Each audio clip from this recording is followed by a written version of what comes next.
I don't necessarily want this to be a tier list review, but I do want to talk about Prydwen's tier list because it's like the hot thing right now. And there's a lot of things that I just genuinely don't agree with, but it leads into a bigger issue that I have with tier lists overall. And I've been progressively watching this happen with Prydwen's tier list, where like they do a really good change and then they do like 50 different things that I wouldn't agree with. And the problem isn't that I don't agree with it because inherently it's just wrong. The problem is it creates this, in my opinion, it creates this really weird dynamic of what a casual or average or new player is looking at from, because, you know, at this point we can all accept that Prydwen is the standard tier list, the most looked at tier list for almost every game that we can look at when it comes to gacha games, right? And so as a newer player, or like I said, newer player, average player, you know, whatever, when they're looking at the tier list for Prydwen, it creates this really weird dynamic where as they're looking at it, they assume 1, 2, 3. Big thing that's going on right now is that Acheron, at the time, the #1 DPS character in the game, the best character to have on your account, has dropped from tier 0 to tier 0.5. Now, of course, they have their reasonings as to why this is happening. If I can remember off the top of my head, the reasonings are because Feixiao's team options are just really fucking good. It feels like she can work with almost anybody. She's not glued to any one team, And so that's fine, right? If we were to look at, where is it at, changelog here, and we see Acheron, boom. Despite the release of Jiao, who made Acheron much better, when comparing Acheron teams to Feixiao teams, Acheron falls a bit short. To be clear, Acheron isn't weak, but Feixiao has proven she's on another level,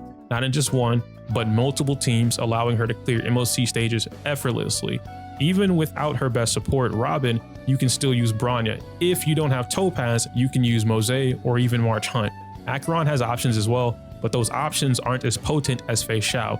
On the top end, her best team alongside Jiao can't reach the heights Feixiao can, and on the lower end, Feixiao only presses the advantage. In the future, when/if Acheron receives more teammates, we feel her team ceiling and floor can increase, but currently Feixiao has won the battle of supremacy and will be the sole tier 0 for now. My gripe with this isn't that Feixiao is inherently better than Acheron. My gripe with this is that they are using team-based criteria to place one over the other. As an entire tier list, we're refusing to add a whole like team thing, right? Starrel is at a point now where sure, you can register or, you know, label characters, whatever, rank them, you know, on a per by per basis. But now we have to look at what's happening here. It's team-based. Feixiao is up here purely because of the team-based things that she has available to her. Now, this isn't me saying that Feixiao doesn't deserve tier 0 or that she isn't inherently more versatile, and through that versatility she is stronger than Acheron. I do agree with that. I've been saying that since this character came out, but that does not mean that either Acheron drops from tier 0 or it does not put her on the same level as Feixiao and Yeonli. One of the things that I know Prydwen does, because I spoke with them about it, is that they don't like to move too much at once. Whenever we speak about this stuff, the issue that I've expressed to them is that like you can't be afraid to move things that need to be moved. Right now, if I was a new player and I'm looking at the tier list because I want to know like power levels or strengths, character value, any of those, and I see that Acheron is on the same level as Feixiao, which is a free character, I either don't know what I'm like thinking about because I'm a new player and I'm going to take it at face value, or I'm going to question the crap out of the last 6 months of everyone telling me Acheron was the best character in the game. This is where you have all the uproar. If you guys have been on Twitter or in the Discords, even on Reddit, you see that anything about this tier list right now, people are losing their crap over. There's no way Acheron's tier 0.5. There's no way that Acheron drops down beneath tier 0. There's no way that Acheron is on the same level as Yeonli or Feixiao or right? It creates a huge issue when it comes to how newer players are observing the game, or rather observing the meta, the character values, the strengths in the game currently. So Acheron isn't weak, as they stated. And anyone that plays Acheron knows that. But there's a key factor that I don't want to say that Prydwen doesn't do this, but there's a key factor that I know most Acheron players don't do.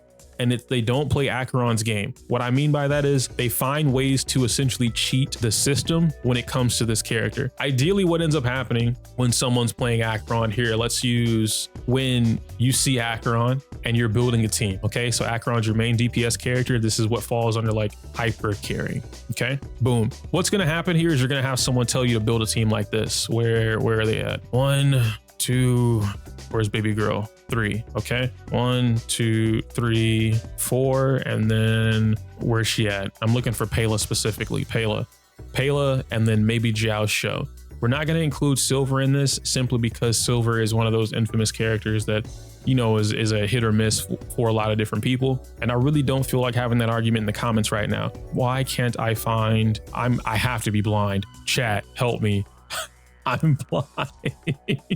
There he is. Xiaoxiu. And then by like very specific things, which I'm not going to talk about them, but I'm going to line them up so that we can talk about them very easy. All right. Swan and Kafka, boom. They're right here. I'm gonna line them up so that we can talk about them pretty easy, and then I'm gonna answer some questions or like talk about it with you guys in the chat just real quick. But what I want to explain is a predominant amount of the time what you see people do is you're going to grab Acheron. That's gonna be your main DPS. You're gonna grab something like Bronya or Sparkle. We won't use Robin yet. You're gonna grab Bronya or Sparkle. Then you're gonna grab Pela. You see people use Pela with Acheron all the time. And then they're going to slot in Ron May, or they're going to slot in another hyper carry, right? So another Bronya or a Robin. You can't have two Bronyas, but you know what I'm saying. They're going to find a way to slot in double harmony or essentially force hyper carry onto Acheron. And while this will still get you the results, it's not like you don't get damage from it. You know what I mean? Because like this is damage. They're boosting Acheron, but you're not playing Acheron's game plan, which is to generate enough stacks so that you get her ultimate. Similar to Feixiao, and I'm going to explain why Feixiao is so much stronger, both on paper and in practicality when it comes to Acheron, especially towards the community. What's happening here is when you build these type of teams for Acheron, you are not playing her game. Yes, you're getting the damage. So when she does hit that one ultimate, she's hitting for like 1.25 million or 1.30 million, whatever, right? You are essentially just building up this character for the one giga hit. What is it? Damage per screenshot, I think is the term that to get used a lot. That's what you guys are building her up for. Versus how do I get as many stacks on Acheron as often as possible so that I pop as many ultimates as often as possible. That means that you're not running Bronya. You're not running Ron May. You might run Sparkle. I run Sparkle and I don't have E2, but this is a little different. You run Xiaoxiu. And so now that once Xiaoxiu has entered the game, a majority of players did not pull Xiaoxiu, by the way. I don't know why so many Acheron players just didn't pull Xiaoxiu. And when I say Acheron player, I mean like the average Acheron player just didn't pull Xiaoxiu, but we're here now. Xiaoxiu and Acheron is her best combo currently. Now you add another Nihility character. You can add Pela. I personally don't use Pela, but if you want the defense reduction on top of the vulnerability, you can do that. And then you get everything that you want, right? Now Pela, the problem with Pela is that her stacking, as Sarah mentioned, I saw it briefly. The stacks for Acheron generated by Pela is too finicky. It's not as consistent and it doesn't rack up the way that you want it to, which is why Xiaoxiu is just superior. So now we can go ahead and remove Pela.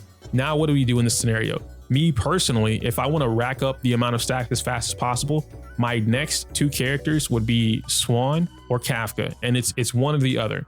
We'll talk about this briefly, but it's one or the other. Why is it one or the other? I usually use Swan because both of these characters, or rather all three of these characters, have some form of DOT that activates on the opponent's turn. Pela does not, right? Pela is active. You have to do this only on her turn, whereas passively, you are constantly generating stacks. So that means what ends up happening is now that you have Xiaoxiu and you have one of these two characters, your stack generation for Acheron takes you from getting one ultimate per, I don't know, per cycle, maybe two, and it doubles, if not triples it, depending on how you're playing this team.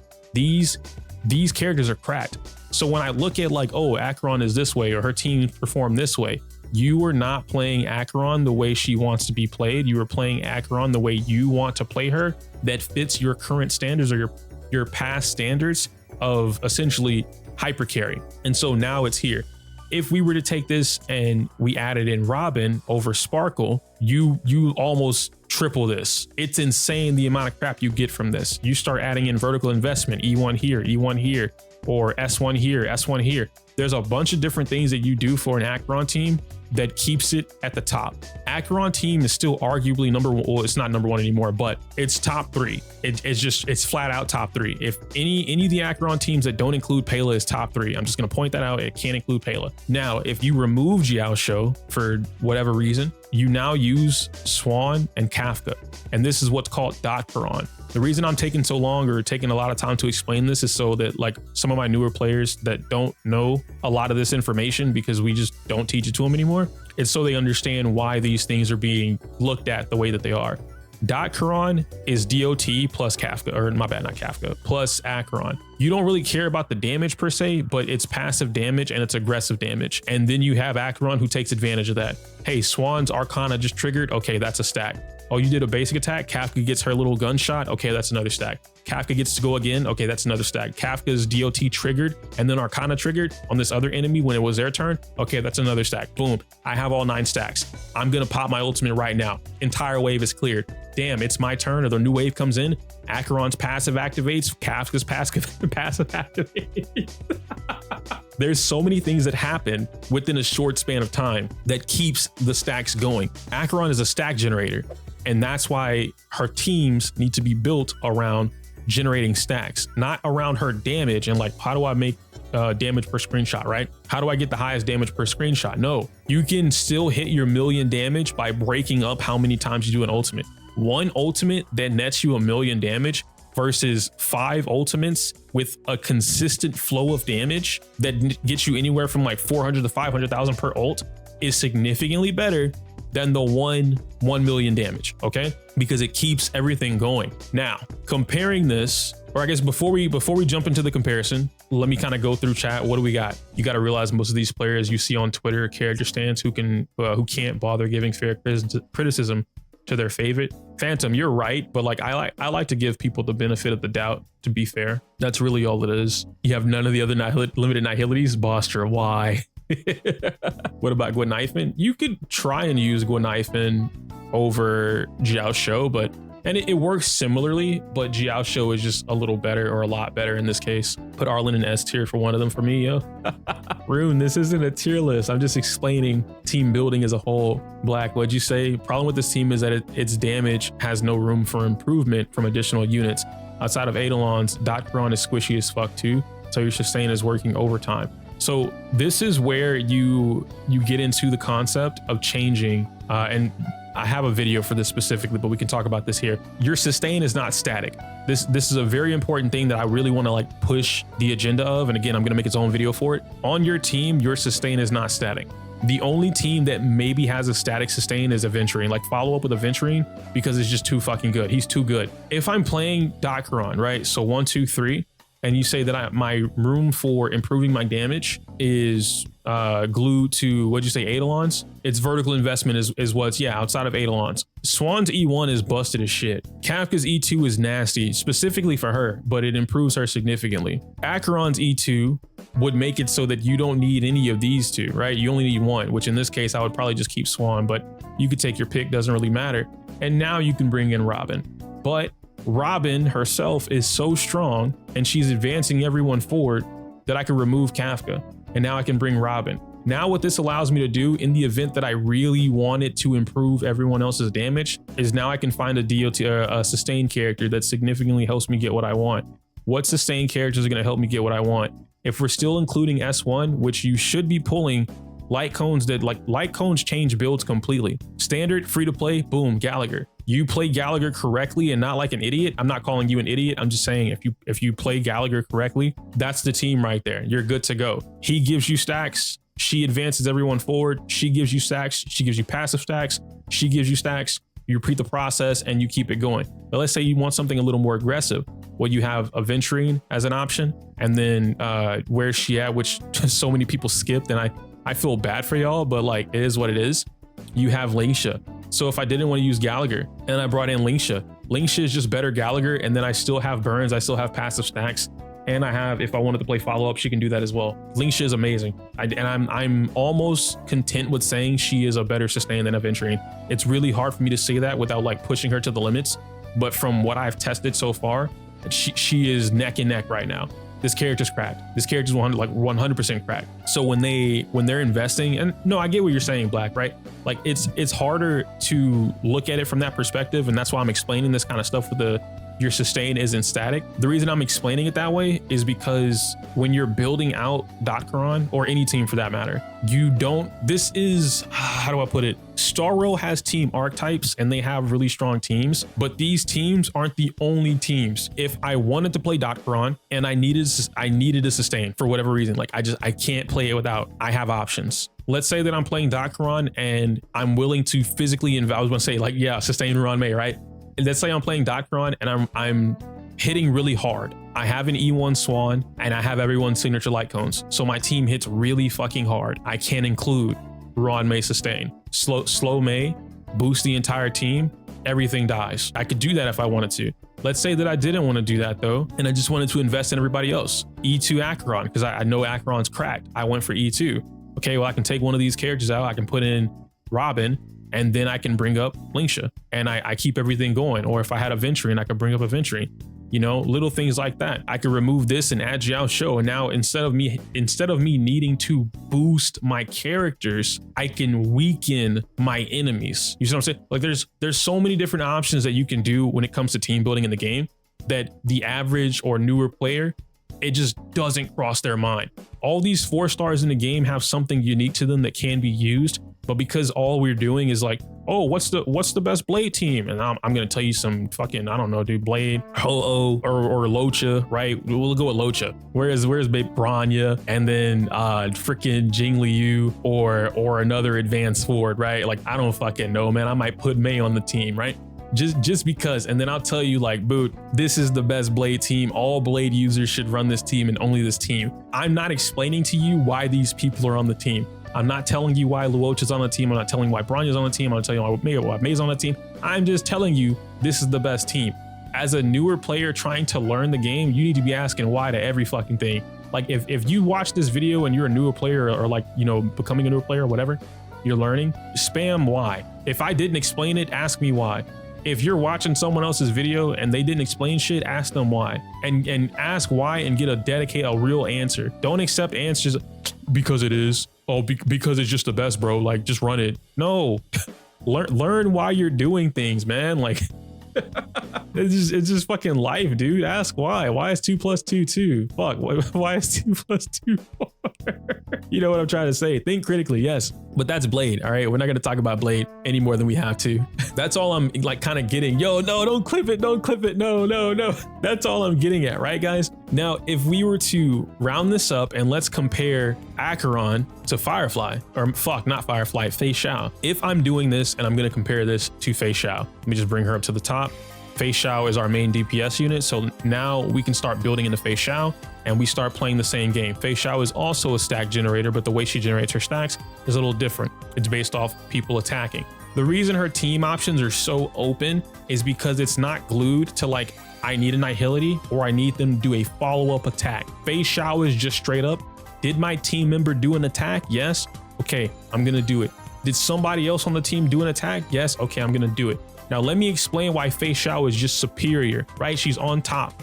It's because when you add in the fact that follow-up attacking characters are able to perform attacks without them taking their initial turn, their actual turn, right? Doing an attack outside of their turn order, you rack up stacks significantly faster with Feixiao by knowing how to play the team. So let's go ahead and look up the follow-up attacking characters that could apply to benefiting Feixiao.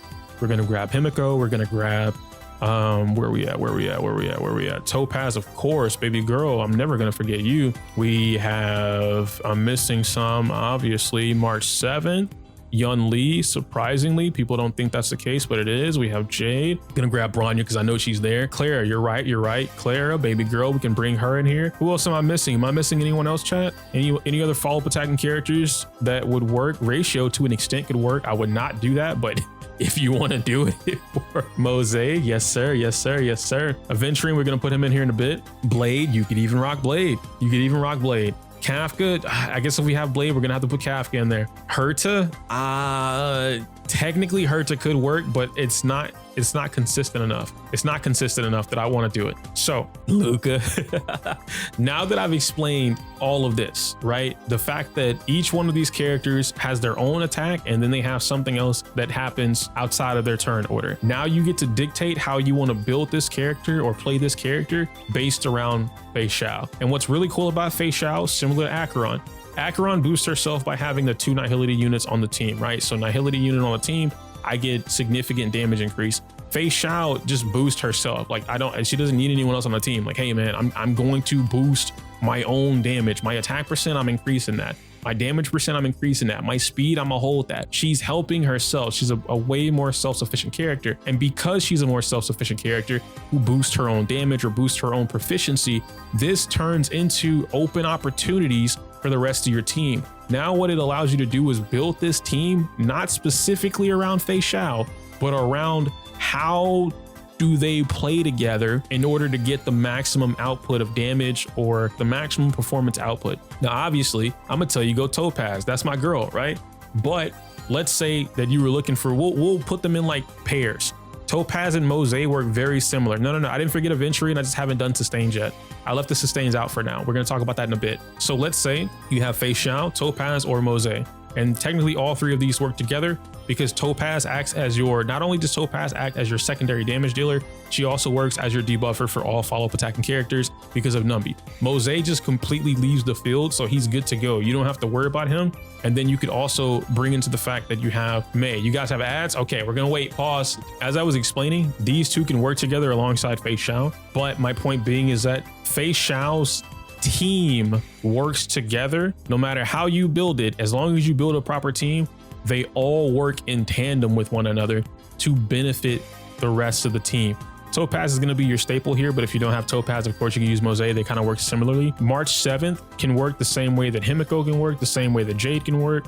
And then you get down like here, these are a little bit different. I'm going to remove Ratio, excuse me, not because he can't work, but it's just kind of like Ratio can help them. They don't help Ratio, right? Without doing a lot of shit like E1 Topaz or just having Mose on the team. But at that point you wouldn't have Feixiao. So I'm going to take Ratio away just for the sake of explanation. Blade can work. Blade is a little closer. So I guess Blade is a little closer to where Jade would be, but the difference between this is that Blade would have to have more. You can have Topaz on the team, or you could try and run like Feixiao and Blade together, but then you need something for Blade because Blade is just weaker overall compared to the rest of the cast by himself. And so a lot of the times what you see with Blade is that he's getting double buffed. He has 2 Harmony units on the team. You don't have that right now if you're running Blade with Feixiao and, you know, like something else for the follow-ups. So I'm going to remove Blade. Kafka works, but DOT plus follow-up attack, like what she wants in particular, you're really using Kafka as a battery for generating stacks, similar to how you're doing for Dot Quran. The difference is because you still have Dot happening, Kafka can still do damage. She can do aggressive damage and passive damage. On this team, she's not doing that because no one else is helping you with Dot. No one's triggering any DOT. No one's implanting any DOT. So you're literally just using her to rack up stacks as quickly as possible. I'm going to remove her so that we don't clutter up what we're talking about.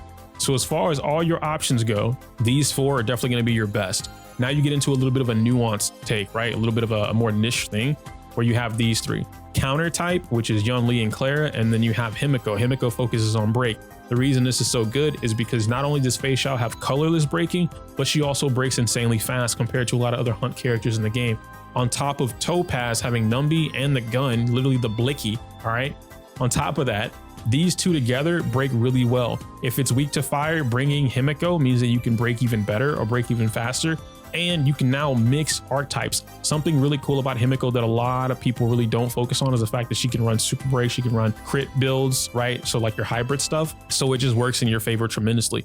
But what you really care about is Robot Jones. Robot Jones is her technique or her talent, the passive, whenever you get the 3 breaks. And because everything is getting constantly broken, she's helping you break things even further. She's also helping you apply that extra damage depending on if you're running crit. And all extra damage on the team without a buffer in this particular scenario is great damage, right? You consistently want this across the board. That's why these 3 are down here the way they are. The reason I'm explaining all this is because Feixiao has a tremendous amount of options, like Prydwen said, but the way that these teams work is significantly easier to pilot compared to some of these teams. And it's not even that like Acheron teams are hard to pilot. It's literally that Acheron boosts herself, but Swan doesn't, Kafka doesn't. Jiao Shou could help you, right? Because Nihility character, but no one's boosting themselves and none of these characters are helping do extra damage for the entire team except these 2. These 2 together is a nasty ass combo that a lot of people just refuse to fucking look at. I don't know why, but Swan and Acheron are really good together. E1 Swan especially, oh my gosh, bro, such a good combo. Because she's giving you that defense reduction that you want. She's giving you the all type, I believe it's all type res pin from E1 if you have it. And then both of their light cones together are making one hell of a combo. You add in Jiao Shou to the mix and almost nothing resists you, bro. Everything's getting blasted. Like you're getting something, you know, their booty hole getting blasted out. And vulnerability is a very strong thing. But overall, that's kind of where that team is, right? It's not that they're weaker. It's that they're piloted.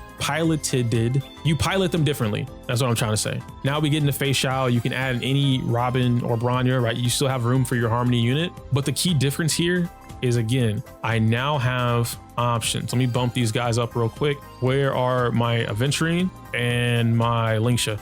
These are the only two that matter to me. I'm not going to talk about any other sustain right now because it doesn't matter. This particular team is so strong that I don't need these characters. In the event I wanted to run her with no sustain, I could do it because the team is so fast at blitzing something that when you learn how to pilot the team your way, you become really proficient at doing it. If I did add sustains, Aventurine and Lingsha are both particularly the best sustains in the game because not only do they keep your team alive, not only do they keep you from getting debuff or cleanse, depending on, you know, which one you're doing respectively, they also do a significant amount of damage. They also help you break things significantly faster than any other sustain in the game compared to whatever you're using. And in Lingsha's case specifically, let's talk about her for just a brief moment. Lingsha basically fulfills this role. And that's, again, I tried to get people to understand that about Lingsha before she went away, but you know, people are like, oh, I'm skipping. You do you. Lingsha fulfills this role up top. She also fulfills the sustain role. So, and I know this might be a little confusing, and I'm doing this like because I just don't want to change what these are. If like this is literally sub DPS, right? I know I'm doing this super fucking late. Lingsha fulfills the sustain role. Lingsha fulfills the sub DPS role. And if you needed it, because this is technically another role, add a role below. Lingsha also fulfills the breaker role. Lingsha falls under 3 different categories. If I could put 3 Lingshas on this thing, I would do it. Lingsha goes here, Lingsha goes here, Lingsha goes here, and this is E0. This character is fucking stupid. And I want more people to understand how good this character really is on a multitude of different teams and what she allows you to do. Why is Lingsha in follow-up attack? Because of Funyun Eevee, Funyun Bunny. It fulfills every single, because all follow-up needs is for the thing to happen. And when you play Lingsha correctly, she's like another Numby. She has another Numby. The difference is, right, Numby is a controlled substance. Lingsha is mostly controlled, but not super controlled. Lingsha, quite literally, you can have 3 Funyun Bunnies go back to back to back. Given that you set it up correctly, Lingsha takes her turn, and then you have another 2 Funyun Bunnies go right after that. Playing Lingsha is a skill, and you don't even have to do it. That's the best part. This character works so well that you don't have to play her calculated. But if you did play her calculated, oh my goodness, man, it is a wonderful thing. Because, and the way that it works for those that, you know, again, everyone doesn't have Lingsha, so I understand. The way that this works is essentially that Funyun Bunny, so the little bunny thing, right? It will auto heal you given that you go beneath 50% HP. Boom, that's one. If it's already coming up as an action, it'll do it again. And then if you have ults, she'll immediately go, right? Like she does ult, that's damage, that's break, and then Funyun Bunny goes again. So the way that you line up Funyun Bunny, depending on how you play the game, not only will it give Feixiao all the stacks she needs, not only will it fulfill Numby's condition, and it would fulfill Mose's condition, or March Hunt's, or even Jade. All of it, and this is what I'm saying. Every single thing about a follow-up team works in tandem. There is not a single element in the follow-up team that does not work together. The reason follow-up is number 1 currently is because every single player on the team functions to be on the team. This is the inherent issue that I have with a large majority of like the meta discussion when it comes to the community is we look at things as a character first, like the main DPS, and then everything else that can help that one main DPS do more damage. Versus if you look at this from literally the team, how does this team operate so that the team performs at its best level? The follow-up attacking comp, the archetype for it is so fucking easy that it just works. And then when you learn how to pilot it even better, it works beyond what it's supposed to. It's cracked, it's too good. Comparing an entire, literally the most cracked archetype in the game, functionality wise, because they do everything. Comparing this to Acheron, and everything is on screen, you guys can see it here. Comparing it to Acheron is bad. It's horrendous. And this is why I said, if we looked at the list, the tier list, more as a team tier list, a lot of these changes can make way more sense. But right now, when I read the changelog from Prydwen, when I read or listen to people talk about the different characters, it's this weird mix of I'm placing the character here because of the character, but my reasonings for doing that are dependent on the team. Why can't we just talk about like the team then, or the team structure behind it? No. Single character, but my reasons are about the team. bro, we gotta pick one. Like, or mix it all together, you know what I mean, and add it somewhere on it. But I don't know. That's my inherent issue, because now, like I said in the beginning of the video, it looks like Acheron is just significantly worse than Feixiao, which is not the case. Both of these characters are essentially the same. They both have stack generating conditions that they want fulfilled. They both buff themselves up in a similar manner. Obviously, one might do it self-wise and the other might do it based on the team or who's on the team, but you guys get what I'm saying. They both have self buffs. They both have a ridiculous amount of damage. They get that damage significantly easier than the rest of the cast on the board, and they're way easier to build, given that you don't have to do a lot more work, again, compared to the rest of the cast on the board. So, and they also have multiple builds. Let's point that out too. A lot of the DPS characters in the game don't have multiple builds they can use, but the Apex characters, DPS wise, except Firefly, have a multitude of different options. Feixiao has, I think, like 3 or 4 different builds she can run. Acheron has like 3 or 4 that she can run. I think Ratio has like 1, 2, like 2 or 3 maybe that he can run. Yun Li has 2 or 3 that she can run. Boot Hill has about 2 or 3 that he can run. Topaz has like 5. Those are all my DPS characters. Yep. Everyone in Apex character deserves to be up here. But again, Acheron is not on the same level as Ratio. She's not on the same level as Yun Li. And I love me some Yun Li and I love me some Ratio. But Acheron is definitely stronger than them. She's been stronger than them for the last 6+ months. And now that Feixiao is here, all of a sudden you're telling me that she's on equal playing field with Ratio and Yun Li? That's not how this works. They have to get bumped down. This isn't like a tier list recommendation thing. I'm literally just explaining the problem with the tier list as a whole, at least my problem with the tier list as a whole, and why I believe the placement upsets so many people. Nah, Sarah, I don't agree. I don't think Acheron and Yun Li are on the same tier list or on the same level. I think, and this is the weird part, I still think Acheron is tier 0. I think Acheron is tier 0. I think Feixiao is tier 0. I think Feixiao's team follow-up attack is tier 0. I think Acheron's team, I don't know, ultimate, I don't know what we're gonna call it, is 0.5. But solo character-wise, they're both on the same. These two characters are on the same thing. And that's, see, you're talking about E0, S0, right?